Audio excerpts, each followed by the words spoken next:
Kidnapped by aliens from outer space. Michael says he was taken aboard a spacecraft where the aliens performed surgery on him.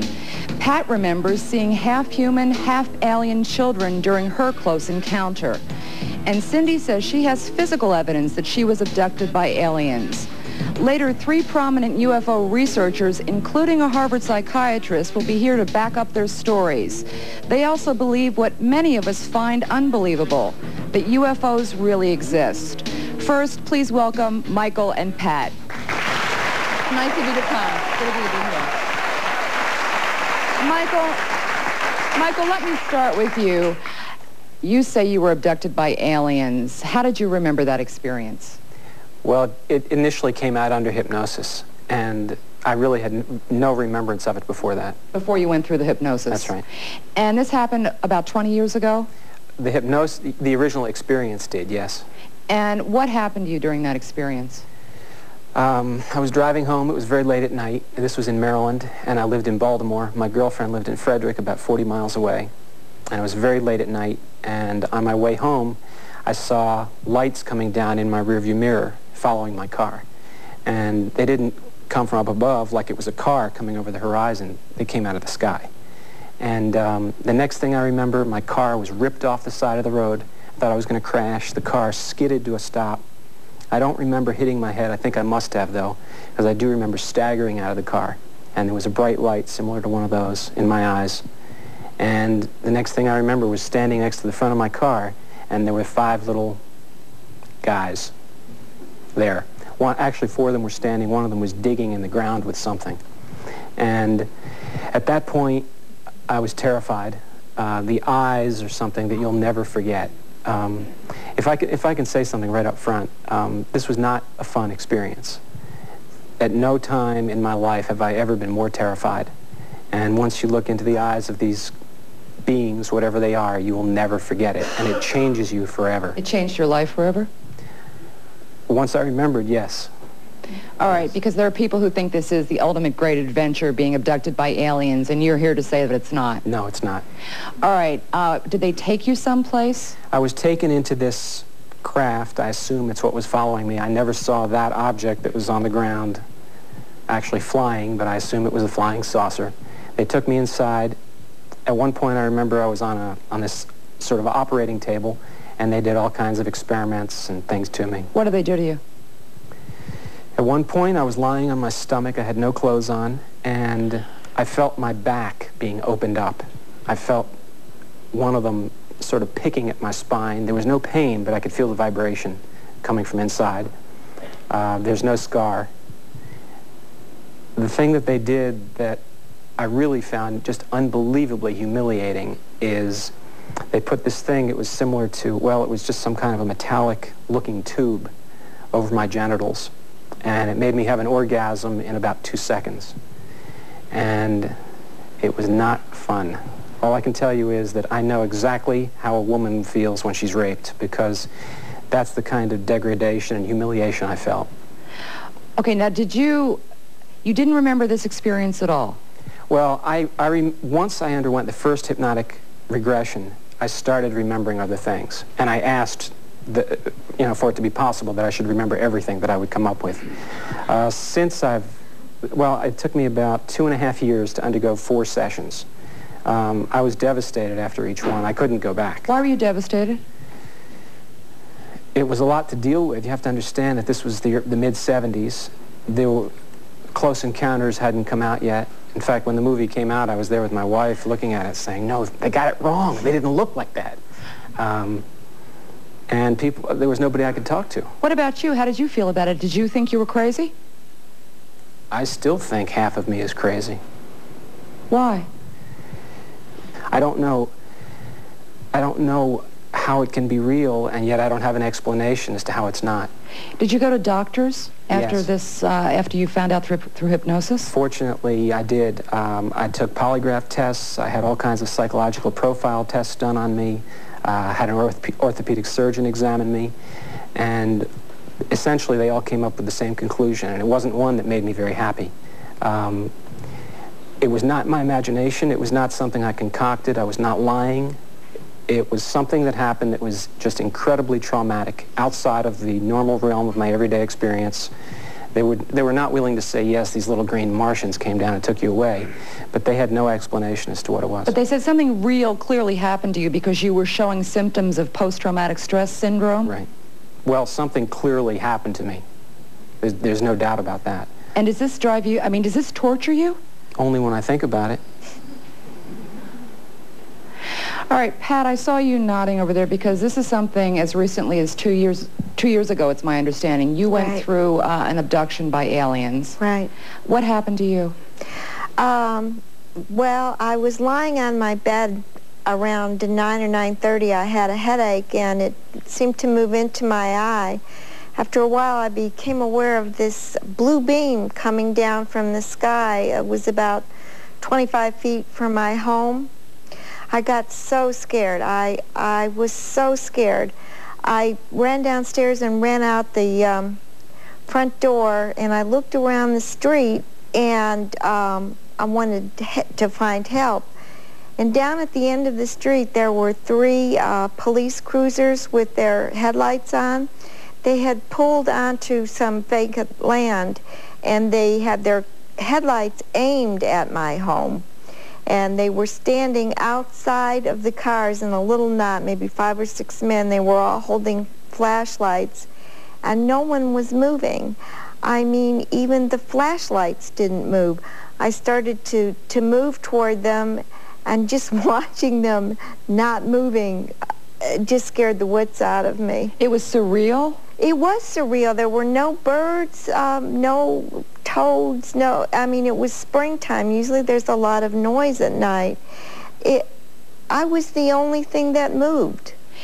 You also underwent hypnosis. Right. And found out subsequently that you too, in fact, had come in contact with beings, creatures, aliens. Right. What happened to you? Well, on this particular incident after the blue beam, I woke the next morning with a eye injury. There was a red line going from corner to corner and blood pooling up in the bottom. I went to the eye doctor who diagnosed it as a broken blood vessel and a scrape and a clogged tear duct. Under hypnosis, I recalled a curved blood, being aboard a ship, this one that I call the doctor, leaning in towards me on my right side and bringing a curved blade towards my eye. And then I didn't want to remember anymore. The doctor was an alien. Right. And what did the doctor look like? Well, he had the grayish skin. He was, I say, about 4.5 or 5 feet. He had large eyes. But I felt that his eye was filmy. It wasn't all black. It was kind of filmy looking. And there was some blotching over his cheek. And I only saw him in profile because I saw him peripherally. And also he had vertical wrinkles around his mouth. So he may have been older, I don't know. I didn't ask Michael this. Did they talk? Did this person talk to you? No. They let you know what they want. They communicate telepathically. At one point, I was looking at these little guys, and I was so terrified. I was an athlete at the time, and I was so terrified, I immediately thought of hurting them, just pounding my hand on his head. And exactly at that moment, I was paralyzed. No pain, but I could not move at all. Pat, you also had another experience where you saw these so-called hybrid children who looked half human, half alien. I don't know when this happened, but I feel like it happened also when I was older, and I was just in a room with 3 children and an adult that I call a woman only because I felt she was a woman, or maybe because her job was caring for children. At any rate, I felt like the children were very ill, dying, in fact, and as she communicated a picture to me that there were hundreds of them. It was really upsetting. What did they look like? Well, they looked more human than alien, although their heads were enlarged, almost like children with who have hydrocephalus. There was a prominent forehead, and the features appeared to be compressed. And this was a very upsetting, it seems to be affecting you right now as you're talking about it. You know, it's not their fault. I mean, the children, and to me, they're the real victims. All right, now, have you had other experiences? I mean, are there indications to you that somehow the aliens are still coming in contact with you, or that they're still visiting you? Yes, I moved from the place where the blue beam came down. I moved, and I didn't see them for over a year, and then I have a darkroom out behind my home. I was printing out there for a show one night, and I came out of the darkroom, and there they were. I also recalled an abduction experience in, is either last week of March or the first week of April this year. Do you feel, you know, people, we've had a few, you've heard them, a few snickers in the audience, Sure. Let's be honest about it, and yet I polled the audience before we started, and the majority of them believe in UFOs. Do you feel a little strangely talking about this in public? Well, I don't have the luxury of disbelief anymore. I mean, I ignored so many things for so long, and I mean, I wish I could be a disbeliever. Why do you wish you could be a disbeliever? Because it's a lot more comfortable. This is a hard thing to deal with. I feel sorry for people like myself. You know, we're victimized twice. This happens to us, and then we're greeted with snickers. Not that I wouldn't do that also, right? But I can only say that this is not like seeing Elvis at the Kmart. I mean, this is a whole other thing. You broke the tension. All right. Right. Well, we're gonna take a break. When we come back, we're gonna meet another true believer, Cindy, who says she has physical evidence to prove that she was abducted by aliens. We'll be back.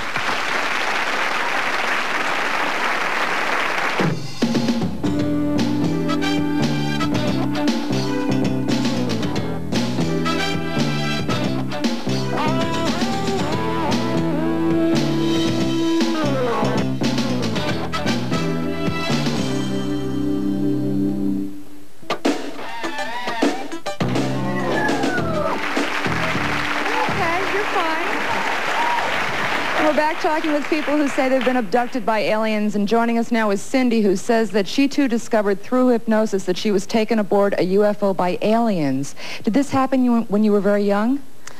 Yes, it happened when I was very young. Something I didn't discover through hypnosis that happened to my mother and I as we were driving to my ballet class. And we saw a UFO out our window, and it came down lower and lower until it was right above a telephone pole. And our car stalled, and there were about 12 other cars stalled around us. And white beams of light were shooting out from the craft, and one hit me in the face, and I was paralyzed. It came through the roof of the car. It didn't come through the window. And I remember another person next to us had a white beam of light in his face. My mother asked him if he thought it was a UFO, and he said he thought it was. And I saw a tall, thin man, I thought, walking in between our cars, and when he reached our car, my mother went to sleep. And then 3 small beings came and took me out of the car and floated me into the craft. Okay, 3 small beings and what did they look like? They had large heads and big black eyes, and it was very fuzzy. I was almost passed out at that time. And they floated you up onto the spacecraft, and then what happened? They put me onto a table, and they showed me a long needle, and they put the edge of the needle into my navel.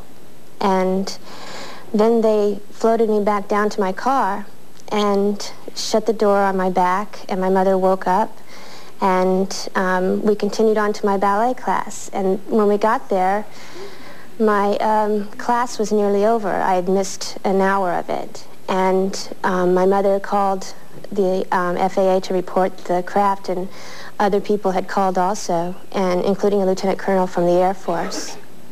All right, now, you had another incident happen to you? Well, 3 months later, they came back, and they took me from my room. Actually, I walked out into the front yard. My parents were standing out in the front yard also. and took me aboard the craft and removed something that looked like a placenta attached to an umbilical cord. From your body? Yes. Now, what are you saying happened to you?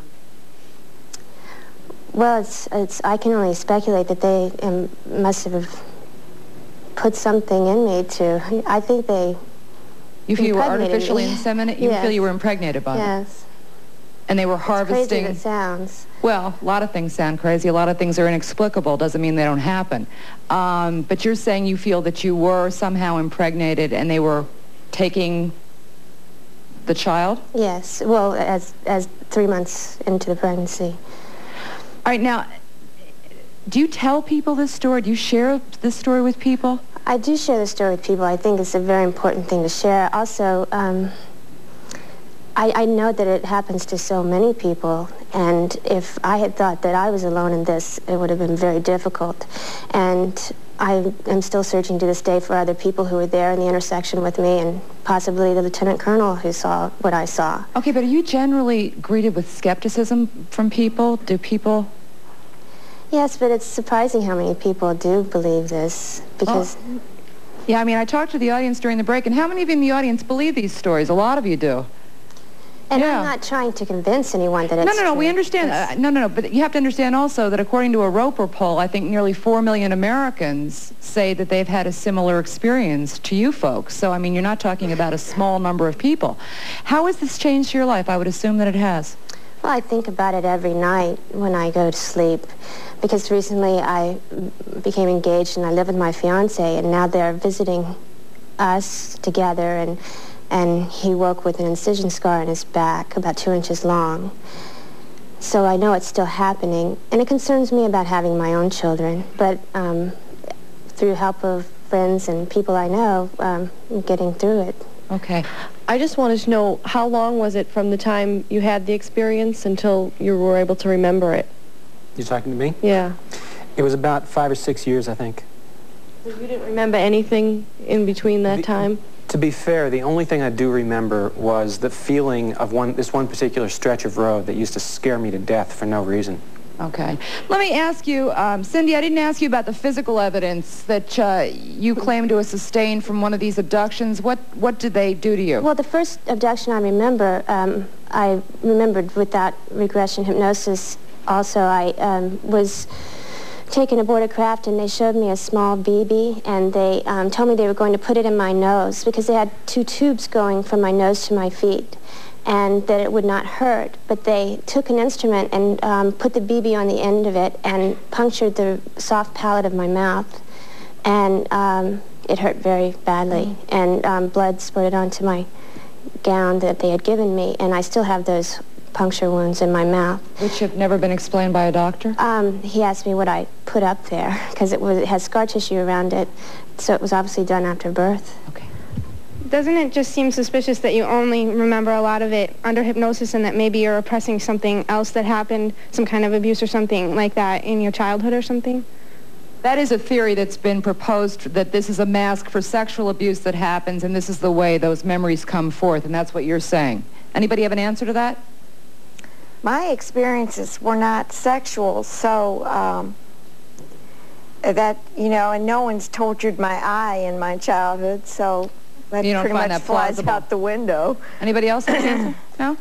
My initial experience happened when I was 5 years old, and there was nothing sexual about that at the time at all. Okay, well, we have 3 prominent UFO researchers coming up next, and I'm sure they can answer that question among many of the others we'll have for them, and we'll be back with them.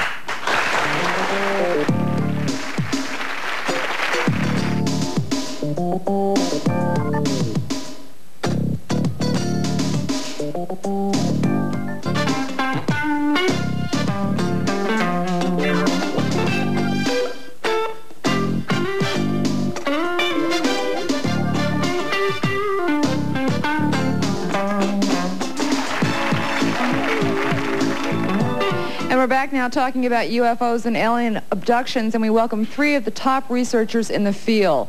Bud Hopkins, who's worked with over 400 people as a hypnotherapist to help people remember their abduction experiences. Also, Dr. David Jacobs, an associate professor of history at Temple University, who's written the new book, Secret Life, First-Hand Accounts of UFO Abductions, and Dr. John Mack, a psychiatrist at Harvard Medical School, and we welcome you all to the program. Dr. Jacobs, let me start with you because you've been studying UFOs for over 25 years. You're one of the experts. Why should we believe in UFOs? Well, we have to believe in it, I think, because the evidence is fairly overwhelming. This is something we've been involved with for over 4 decades now. It's persistent and consistent. It refuses to go away, and there's more evidence for its existence on a daily basis. We just can't ignore it. It's a fairly overwhelming situation. Well, I was going to say we have an aerospace engineer who's coming on in the next segment, and I'm not sure he agrees with any of that, but we'll let him fight that battle with you directly. Let me ask you, you have written this new book which talks about first-hand accounts. What were the patterns you found in terms of these alien abductions? Well, basically the patterns that we found were that people were describing a series of physical, mental, and reproductive procedures that were performed upon them during one of the abduction events. What is important about this is that these accounts are precisely detailed. They are convergent in their details, that is to say all the stories appear to match. They are detailed to the point of the function of various instruments that are used upon them. They are told by people from all walks of life, from all over the society, who don't know each other and who could not possibly have picked up the majority of these accounts in the press. Okay, Bud Hopkins, you have worked with over 400 folks as a licensed hypnotherapist. These 3 folks have been very, very brave and come forward to talk about what's happened to them, but the vast majority of these people simply do not want publicity because they're afraid of ridicule, they're afraid of problems with their jobs, their lives, and so forth. Because of a climate of ridicule that has been brought upon this, we can't have that. We have to have an investigation. We have to have serious looking into this, and this is what we're really here to demand. Okay, why do you want people to look into it?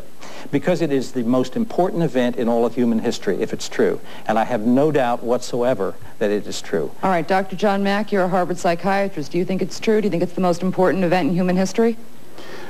When I first heard about this, I didn't believe it at all. Somebody says, you want to meet Bud Hopkins? Who's he? This was 2.5 years ago. Oh, he's a man who believes in stories of people who've been taken onto spaceships. I thought he must be crazy, and the people he's working with must be not so at all. What I discovered was that he was talking about people who are completely sincere. They don't claim they've been taken by aliens anywhere. They're very reluctant to come forward with their stories. The stories that they were telling consistently, as I began to meet with these people myself, there was nothing in my psychiatric work over 40 years that prepared me for the consistency of these stories, the fact that they're told by children as young as 2 years old with physical marks, cuts, scoop marks, and the rest, the association with UFOs, and that these are not people who are mentally ill. And there's nothing in my background that prepared me for this set of experiences. As a psychiatrist, you are telling us they're not mentally ill. These are not delusions we're talking about. Absolutely not. They're troubled people because, as you heard from Pat and Michael, these are very disturbing experiences, and they have a kind of post-traumatic quality to them. But it's not just post-traumatic because this can happen again to them at any time. It's not like over once it's happened. And those experiences are disturbing. But the disturbing feelings, experiences they have, does in no way accounts for the experience. What is causing this, that's the mystery. Can I say something? Please, Michael. I really wanted to meet Dr. Mack. I've never met him before because I was really hoping, in fact, we're doing it on the air, I was hoping for him to say, well, there's another explanation for this. I don't have another explanation. Is there another plausible explanation? I've had people come to me saying they want to be told this is a dream, a fantasy. Even I had a man that came to me just last week and said, Doctor, I'm coming to you because I want you to tell me that I'm crazy. I don't want to believe that these experiences are real. The implications for this person's worldview are so staggering. But as Freud once said, theory doesn't prevent facts from showing up. Okay, let me just ask you about the basic technique, though, that has brought these stories to the fore, and that is this regression hypnosis. May I say something about that? I think people think that you are put under hypnosis and you're very relaxed and you ask these questions, what happened? You say, oh, I was taken aboard a spacecraft and this happened. But I know Michael and I both work with Bud Hopkins, it's not like that at all. When you get to that moment that you maybe have some missing time, a block of missing time, getting through that is the most traumatic thing. I almost threw up all over Mr. No, I'm not suggesting it wasn't traumatic, Cindy. That's not the point I was about to make. What I'm saying is there have been, as you're well aware, gentlemen, some critics of this particular technique. Dr. Martin Orn at the University of Pennsylvania, one of your colleagues, says this is something that induces people to have fantasies. It's not allowable in court to have testimony that comes out of hypnosis. Well, no. But I'm just, I'm trying to throw out some of the criticism here to get, different sides. No, I respect that gentleman a great deal, but it's nonsense to attribute this to the hypnosis itself. Increasingly, I'm seeing people who remember a good deal of the story before hypnosis. They remember being taken on to the spacecraft. They remember the beans. But the experience is so disturbing that the mind puts it down and puts it out of mind, and anything we can use to help people relax and go inward and bring back the experience can help bring it forward. But to say that because they're filling out the experience with hypnosis, that therefore the hypnosis generates it, is not right. Michael, I didn't know, had even remembered this until he went under hypnosis.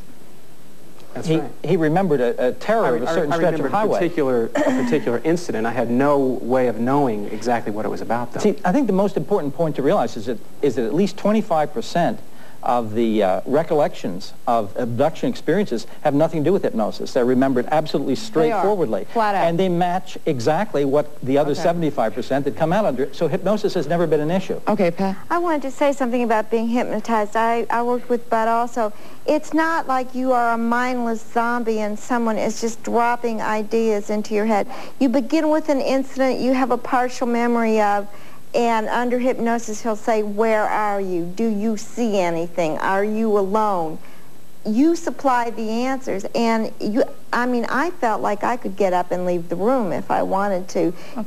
It was not some kind of drugged, semi-comatose No, we're trying to understand, for those of us who haven't been through this, trying to understand what happens. It's like being able to remember without a lot of external distractions. You can concentrate very well on one specific thing. That's all it is. See, Jane, what I think the critics don't realize is that nothing that we've experienced prepares you for the power of what these people go through during the hypnosis sessions. The intense fear, the body shaking, the rage, the sense of humiliation. It's completely persuasive because of the emotional power of what comes forth. It just cannot be fantasy. It cannot be something that's made up. And that's what's hard to convey if you're just looking at the content of the reports. My concept of hypnosis before I was with Bud Hopkins was that I was going to wake up, nude on a stage barking like a dog or something. I mean, I had no idea that it really is whatever, it's you. You're in control, and it's just a form of concentration. Okay, well, I know we've got to take a break right now, and the audience has lots of questions and comments. When we come back, we're going to meet the aerospace engineer who says that, as far as he knows, there isn't any physical evidence of these abductions, and we'll talk about that when we get back.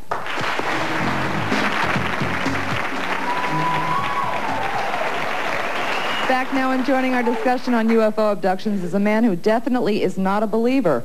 Jim Oberg is working on the U.S. Space Shuttle program. Jim, you're an aerospace engineer. You've been a space nut all your life. You're into space. Tell us about the scientific and physical evidence that we were hearing about before. We're seeing a lot of stories, and they're wonderful stories, and these are people who are very sincere. I don't think one has to assume that people are crazy or that they're here for the money to say that the stories aren't believable.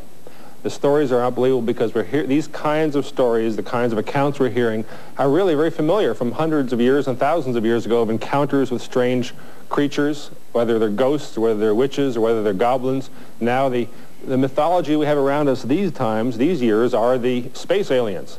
We're immersed in that. And the question is, which came first, the stories of the space aliens or the Hollywood movies? Okay, but how could people have so many, tens of thousands of people have consistent accounts, describe the same sort of creatures? But these aren't consistent. We all heard descriptions just a little while ago. I have to interrupt you. Yeah. What you're saying, with all due respect, is semi-nonsense, okay? And I'll tell you why. Because there are certain people who say certain things. There are certain people who will say certain things that I know absolutely are exactly what I saw, because number one, what you saw was no scar, or we hear people who had a scar in their back or no scar in their back. All right, we had a person who was naked, person who was in a gown. Let me just finish, and I'll tell you exactly what I'm talking about. Wait a second, Mr. Oberg, I would like to get Mr. Oberg's point of view, Michael, on this first. I think it's only fair. We've heard a lot from, you know, folks about UFOs, and we'll get to that. We're looking at all different sides of this, and you don't share, obviously, that these... Well, the descriptions we've seen of these large-headed with olive eyes and with no ears and no hair are descriptions we've had on television and the movies, and before people started reporting them. It wasn't just Close Encounters of the Third Kind, the movie. It was...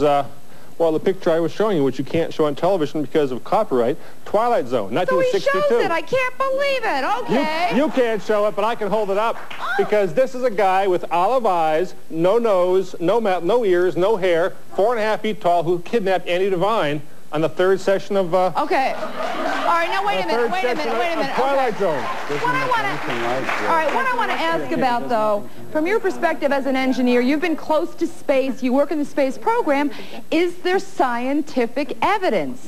What you need for evidence, what we need to have if we're going to prove, if Bud's going to prove his point, is you need to have more than just a forced consistency that we see so often, and the hypnosis is the issue, because in your foreword to the book, you said hypnosis is one of the key techniques. You've discovered, as you realize, that the hypnotist, especially a hypnotist with a strong opinion about a subject, should not be allowed to be working with the subjects themselves, because they can cue the witnesses. You say they can lead the witnesses. They do. It's been shown. The studies have shown that. You're not answering my question. My question is about scientific, physical evidence. Well, all right, something we can put in our hands. Right. Okay. Like a piece that falls off of the spacecraft. We've heard stories for 40 years. They've been reported, but nothing shows up. It's always something that's currently under study. We've all gone gray out here, most of us, waiting for this physical evidence to show up. Okay, but Dr. Jacobs says there's tons of physical evidence. It's overwhelming evidence. Well, how about a pound of it? How about something from my hand? Well, you see, right? Okay. All right, go ahead, Bud. At this very moment, 4 apparent recovered implants are being studied at major universities by major people. The basic point is that these are all extraordinarily unusual objects. They have very peculiar properties which should not have been made in this particular way. In this particular result. Okay, now just a minute. There's Nobel Prizes to be won. Just a minute, Jim. Because of the climate of ridicule that has been brought on this, the kind of virulent opposition, if somebody's a full professor at a major university, he's not going to come forward with the idea that he can prove a negative beyond a shadow of a doubt. Prove the negative that this object could not be manufactured on Earth. We have evidence. There are hundreds of people who want to get Nobel Prizes in physics to discover this stuff. Okay, the point is that when these things are looked into as clearly and scientifically and carefully as possible, they were going to be brought forward. But for 40 years, we've had false alarms. 40 years of false alarms, but this year, finally, we're going to get something. What you're doing is now putting pressure on the very people, making it even more difficult. Can I ask a question here? Require extraordinary proof. Okay, and an extraordinary phenomenon demands an extraordinary investigation. How much money would you want for that? An extraordinary investigation is what is needed. And we need your help to look into this, not to stand on the sideline. Okay, but let me ask you a question. If this is the biggest story in human history, why is so much ridicule heaped upon it? Why are people so skeptical? New ideas are always seen skeptically in the beginning. Exactly. Why don't people take it more seriously? Most new ideas are nonsense. This is the old Galileo gambit. People say they ridiculed Galileo, they ridiculed Newton, they ridiculed Edison. Yeah, and they also ridiculed the guy who said he could go through walls and the guy who said he could go to the moon with wax wings. They did that and they deserved it. Most new ideas that get ridiculed deserve it. Those that are good survive and overcome the ridicule. All right. Jim, I want to ask you something. Have you really looked into the evidence of this? For instance, how many hours do I have to spend? I like have you read Dr. Jacobs' book? Haven't you also written a book on this? I'm sorry? I mean, you've also done a lot of work with UFOs. I've done a lot of research, done a lot of stories, a lot of cases, and published material. We're talking about sightings. Have you read Dr. Jacobs' book, for instance? I read his first book. I discovered I didn't believe half of it. But the new book is the important one. You know that I've had a NASA scientist, where you work, I've had a NASA scientist come to me for hypnosis and investigation of that particular scientist's abduction experiences. So we have two different opinions at NASA. Let's work on how we can improve. NASA has opinions of all sorts, of course, like everyone does, like we all do here.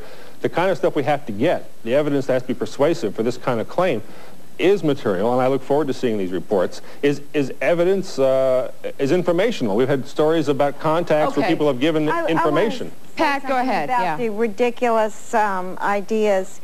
You know, we used to think Christopher Columbus was ridiculous when he thought the Earth was round. I mean, well, that's a myth, Pat. That's a total myth. The whole world knew there was. He was wrong. He thought the Earth was smaller than it really was. So don't go back to these kindergarten myths. I mean, he may not have used calipers. All right, let me just... But it definitely wasn't flat. Before we go into break... No one thought it was flat. It educated people in those days. That's something you must have saw in the Weekly Reader. We got history, we got book reviews. You had a comment, I think. Michael, you stated earlier that the doctor approached you as a control subject. Isn't it possible that as a control subject that under hypnosis this idea could have been induced? You're absolutely right, and I'm glad you asked, because Bud Hopkins was not the hypnotherapist. I went to he was a psychiatrist, I believe, and he was more upset about this than I was. But couldn't all of these issues mask a different kind of fear of a different experience, not necessarily sexual abuse, or it could have been any fearful experience? Everybody has fears. It could have just been an overwhelming fear of anything. Yeah, you're right. Number one, I did not expect this story to come out at all. Number two, it was not Bud Hopkins who was leading me, because he wasn't asking questions at all. And number three... Was he there? He was there. Okay. Yes. And much more... Go ahead. One of the things about what comes out under hypnosis, I've had roughly 30 people under hypnosis spontaneously describe symbols that they saw inside the ship on a wall or on a surface or something. Identical, virtually identical symbols. And when, at one point, it's never been published, I showed some of the symbols to Pat after she had made her drawing of what these symbols were that she remembered, and it was virtually identical. She burst into tears because she was so upset at the confirmation that she felt about her own experience. Now, what hypnotist, But we've seen this, but people under hypnosis are shown, and not by you, but other investigators are shown pictures, a rogues gallery of UFO aliens, and asked to pick out the ones who kidnapped them. We both know that. Well, okay. All right. Are there any bad... We're going to jump in. Dr. Jacobs, hold that thought, because we do have to jump into the break right now, but we'll come back. Of course.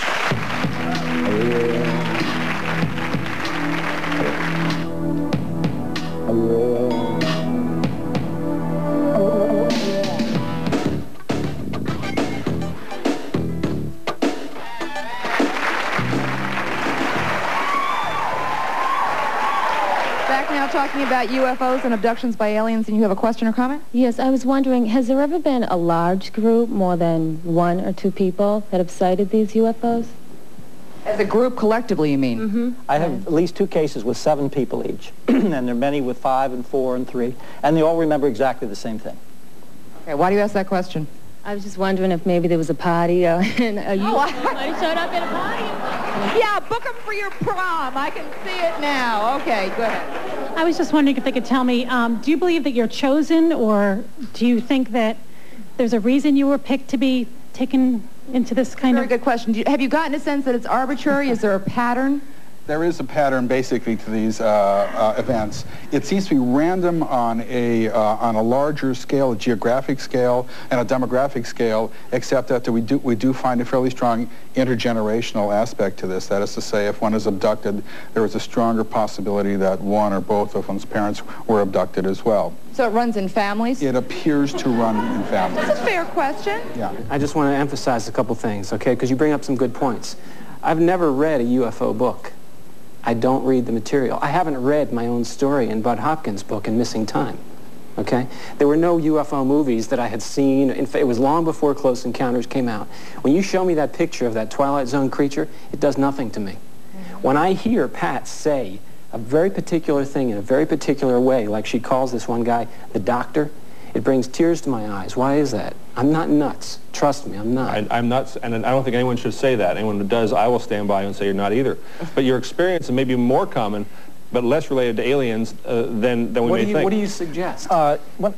I think we want to see what's on two sides here. One side, we have three people talking about very strong, powerful felt experiences, two investigators who work with some of these people, a psychiatrist who validates their experiences, and we have on the other side a space engineer in the aerospace industry who rejects all this because you haven't got a piece of a UFO in your hand. And who hasn't even read the literature. And you don't know the literature. So, Jim... well, I do know the literature. I think wait a second, gentlemen. I do know the literature.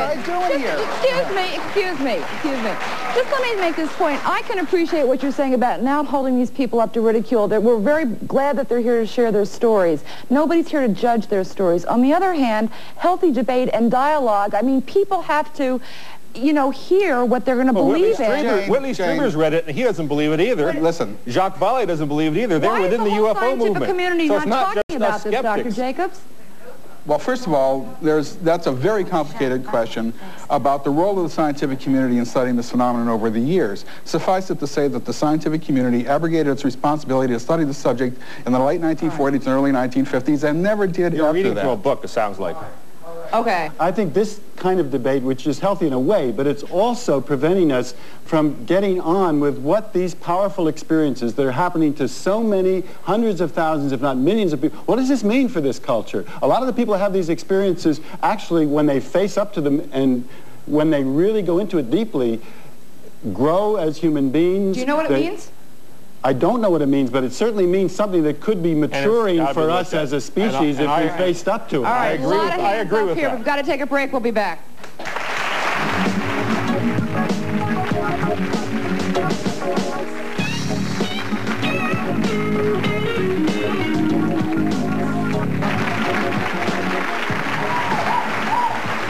Back now talking about abductions by aliens. What's your comment or question? I just think it'd be real easy for all the stories to match because you read one book about it or see any shows and they all say the same thing, so I can come up and say the same exact thing that everybody else is saying. Is that what you think's happening here? All right. Who has an answer for this young woman? When I was 6 years old, I hadn't seen anything about this. And the last thing I wanted to really believe is that this happened. Actually, the last thing I would want to believe is that I'm crazy, so I guess it's better that it happened, but... About being studied, you make it so hard for people to come forward, and I feel like every one of us has a little piece of the puzzle, and there's no way you're going to get it assembled if you don't at least keep an open mind. All right. But you can, I think there's an open mind, and then there's a mind that's open enough your brain falls out, and I think there are some extremes. All right. I'd like to ask Michael. I'd like to ask Michael, when you told your story, you said it was 5 or 6 years later that you discovered that you were taken by aliens and this all happened to you in Maryland. Then you said you were under hypnosis, and Pat said it, and Cindy. I'd like to know when and what made you go to under hypnosis to begin with. I was a friend of Bud's, and he was basically, he needed a control. He asked me, he started using hypnosis for people who had experiences. Okay. No. Hypnosis? No. Go ahead, Pat. I wanted to find out about this blue beam and the cops because during the interim of being upstairs and going outside, I lost 3 hours. But I waited 2 years before I contacted him. You contacted him because you had a suspicion. I mean, sure, I knew what I saw consciously, and, I knew that I couldn't go to bed and scrape my eye in a perfectly straight line. Mm-hmm. I'll give you an example of what I mean. It took me 2 years to say this, that I had a dream one night, and I woke up, and I found this little thing in my arm. Now, I have no idea what this is. What is this?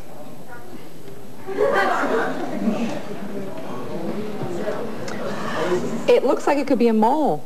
On the inside? Feel it. Jane, feel it. You'll see it's on the inside.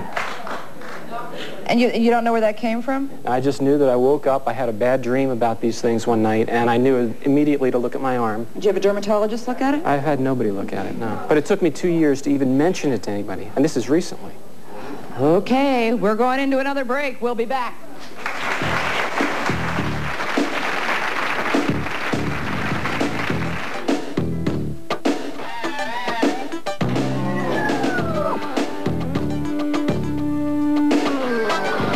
Bostonian Hotel in historic Faneuil Hall, Boston. A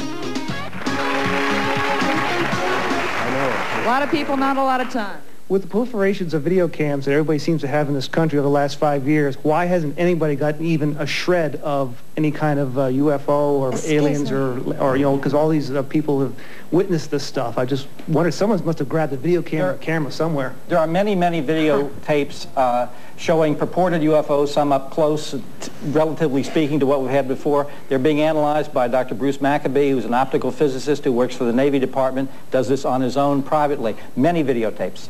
Okay. Can I get a question for James? Okay, if we did give you physical evidence, would the government let it out?